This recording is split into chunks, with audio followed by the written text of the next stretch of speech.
আমাদের অঙ্কে এর মান নির্ণয় করতে বলেছে, তাহলে সমান 64x³ বাই 27a - 3 - 2/3।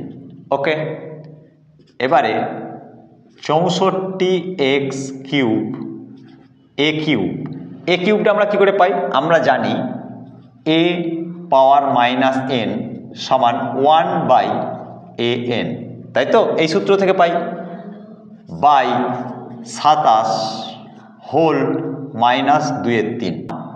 একই সূত্র থেকে 27 বাই 64x³ a³ বাই 2/3, এই সূত্র থেকে আমরা এটা পেলাম।